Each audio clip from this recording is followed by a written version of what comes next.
তুমি কি জানো শ্রীকৃষ্ণের চরণকে রাতুল চরণ বা রক্তচরণ বলা হয় কেন?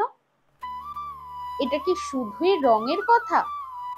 না, এর মানে অনেক গভীর। রাতুল মানে পদ্মের মতো লাল আভা, কমলের মতো কোমলতা, ভক্তির রঙে রাঙানো ঈশ্বরের পা। এই চরণে প্রেম আছে, করুণা আছে, আশ্রয় আছে। যেখানে শ্রীকৃষ্ণ পা রাখেন সেখানেই জন্ম নেয় শান্তি। শাস্ত্রে বলা হয়, তব চরণ রক্তিম পদ্ম সদৃশ্য পাপহারী।